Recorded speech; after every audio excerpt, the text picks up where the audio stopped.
Sayyoradagi eng kam o'rganilgan qit'a. Antarktida tarixi.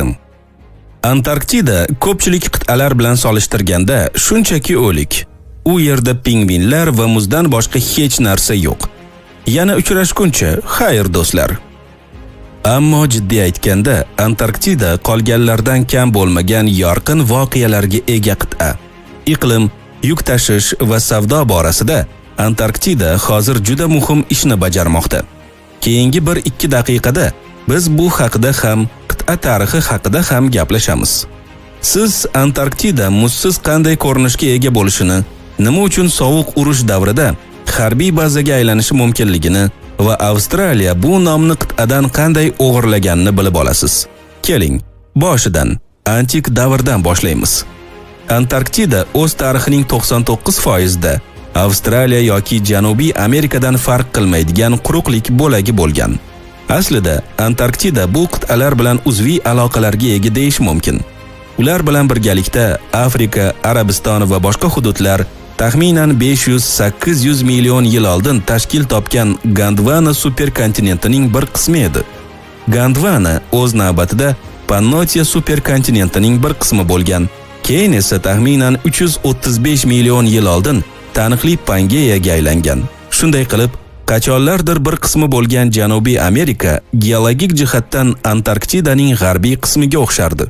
Aslida Antarktidada tektonik harakatlar tufayli o'z hududidan uzilgan Ant tog' zanjirining davomi mavjud.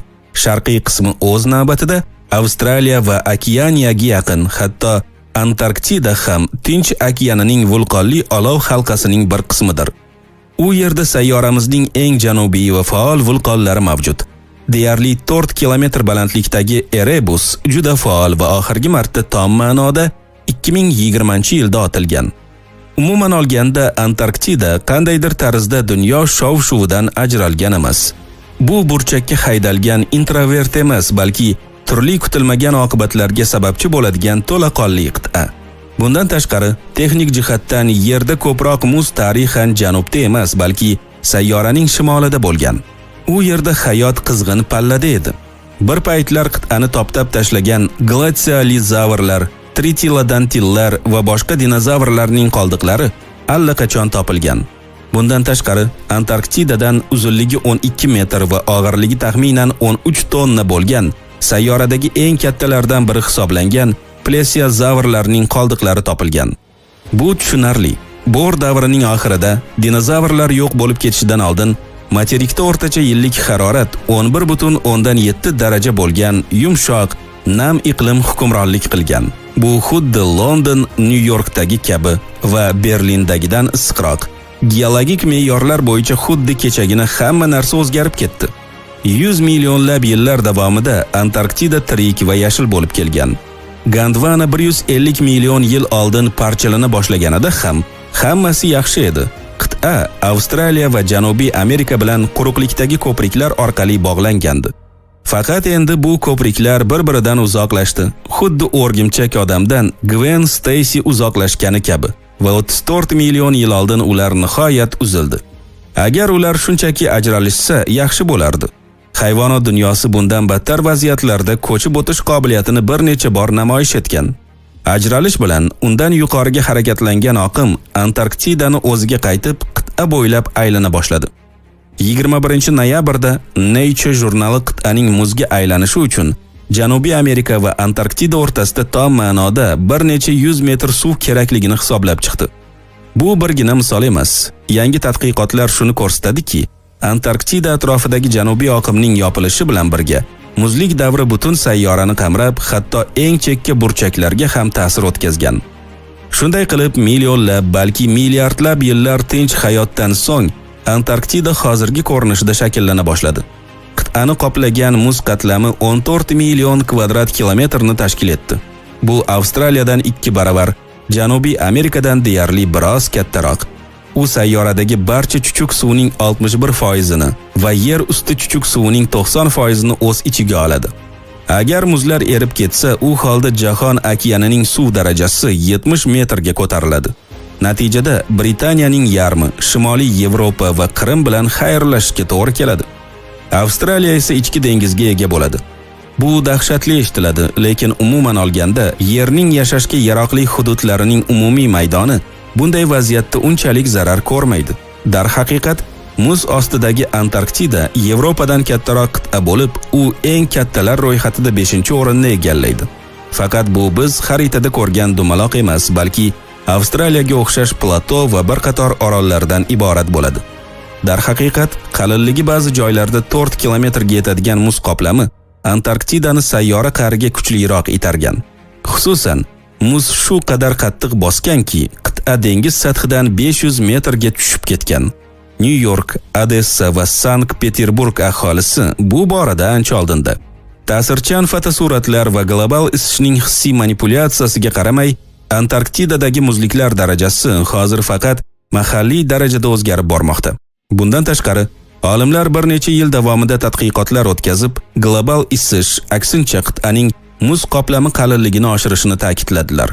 Umuman olganda, ob-havo ma'lumotlari kamida bir hafta oldin aniq bo'lsa, siz Jahon okeani sathining ko'tarilishini taxmin qilishingiz mumkin.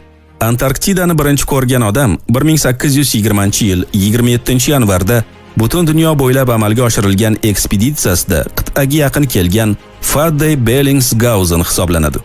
Ammo rostini aytadigan bo'lsak, hatto Aristotel ham miloddan avvalgi 350-yilda o'zining meteorologiya risolasida Antarktida mintaqasini tasvirlab bergan. Aslida qit'aning nomi yunoncha so'z bo'lib, so'zma-so'z Arktikaga qarama-qarshi degan ma'noni anglatadi. Ammo bu ham zamonaviy talqin. 1520-yilda Magellan arxipelagini ko'rgan va uni alohida qit'a deb hisoblagan. U Terra Australis deb nomlangan. Shu tariqa 1820-yilgacha u barcha qo'lyozmalar va xaritalarda shu nom bilan qayd etilgan.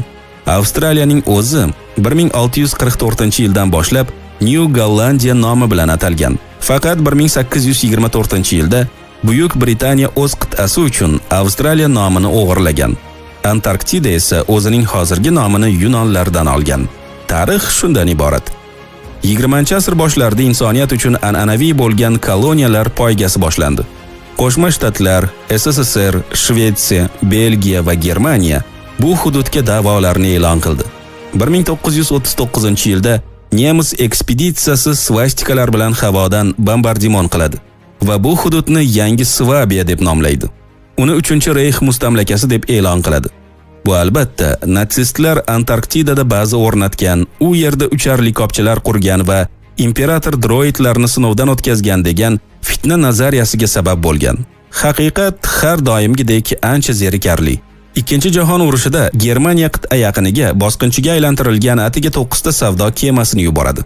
Yagona jangovar to'qnashuv 1941-yil 14-yanvarda Penguin kreyseri Janubiy Jorjiya oroli yaqinida norvegiyalik baliqchilarni qo'lga olganda sodir bo'ladi.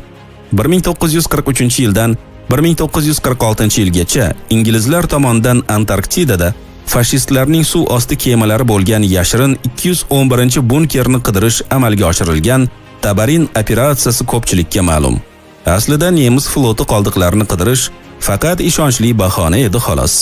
Operatsiyaning asosiy maqsadi Argentina da'vo qilgan hududda baza qurish bo'lgan.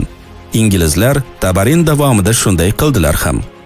3-Reyxning maxfiylashtirilgan hujjatlari fashistlar rejimining 1939-yilda Antarktidada bor yo'g'i bir oy bo'lganini va svastikalarni tashlab geodeziya uskunalarini o'rnatishdan tashqari hech narsa qilmaganligini ko'rsatdi. Umuman olganda hech qanday shov-shuvli narsaning o'zi yo'q. Antarktidada katta harakatlar sovuq urush davrida boshlangan. 1946-yilda AQSh harbiy dengiz kuchlari qit'ada havo bazasi qurish rejalashtirilgan yuqori sakrash operatsiyasini o'tkazdi. Albatta faqat mudofaa maqsadlarida. Axir pingvinlar siz bilganingizdek faqat ilk qarashda zararsiz. Yil davomida qit'ani 13 ta kema, 33 ta samolyot va 4700 kishi egallab oldi. Natijada bitta Little America 4 uchish-qo'nish yo'lagi qurildi va bombardimonchilardan birining qulashi paytida 3 ta jangchi halok bo'ldi. Ammo hech kim taslim bo'lishni rejalashtirmasdi va 1958-yilda Antarktidada tajriba o'tkazildi. Pentagon buni hozirgacha amalga oshirilgan eng katta operatsiya deb ataydi. Gap Argus operatsiyasi haqida ketmoqda. Unda qiziqarli nazariya sinovdan o'tkazildi. Bu shundan iboratki, agar siz kosmosda dushman raketalari ustidan o'z raketalaringizni portlatib tashlasangiz, elektronlar oqimi jangovar jihozlarni o'chirib qo'yadi va shu bilan dushmanning quroli zararsizlantiradi. Operatsiya doirasida Qo'shma Shtatlar ancha chuqurlashdi va hisob-kitoblarga ko'ra, Antarktidadagi portlashdan keyin Amerikaga tarqalgan ionlashtiruvchi nurlanish yaratishni rejalashtirdi. Natijada SSSR yadro quroliga mos himoyani yaratishni istadi. 4000 kishi va $9 million. O'sha davrlar uchun juda katta resurs, niyatlari jiddiy bo'lganini ko'rsatadi. 27-avgustdan 6-sentyabrgacha Falkland orollarining janubida 170 dan 794 kilometrgacha balandlikda 3 ta W-25 yadro kallaklari portlatilgan. Bu natija berdi. Darhaqiqat, detektorlar jangovar kallaklarni o'chirishga qodir elektron impulslarni aniqladi. Faqat uzoq davom etmadi va bu ishonchli himoya emasdi. Bundan tashqari, 1959-yilda o'tkazilgan sinovlar haqidagi ma'lumotlar tarqalgach, jamoatchilik atmosferada sun'iy zarralar mavjudligi va oqibatlarini oldindan aytib bo'lmasligidan norozi bo'ldi. Shu sabab 1959-yil 1-dekabrda shoshilinch ravishda Antarktida shartnomasi qabul qilindi. U qit'ani to'liq demilitarizatsiya qilish, yadroviy qurol sinovlarini taqiqlash va Antarktidadan faqat tinch maqsadlarda foydalanishni nazarda tutadi. Ayni paytda shartnomaga 46 davlat qo'shilgan. Bu balki unchalik ko'p emasdir, lekin asosiysi yadro qurolining barcha egalari mana shu kelishuvga imzo chekishgan. Hech bo'lmaganda bugungi kungacha Antarktida chegaralari, armiyasi va quroli bo'lmagan yagona qit'a bo'lib qolmoqda. To'g'ri, 2048-yilda qit'ada har qanday foydali qazilmalarni qazib olishni taqiqlovchi Madrid protokoli muddati tugaydi. U yerda 20-asrning oxiridan beri ularning ko'pligi aniqlangan. Ba'zi ma'lumotlarga ko'ra, faqat Rosso dengizi mintaqasida 50 milliard barrel neft va 100 trillion kubometr gaz mavjud. Protokol shubhasiz uzaytiriladi va Antarktida bizning hayotimiz davomida ham geosiyosiy manfaatlar markaziga aylanadi deb umid qilib qolamiz.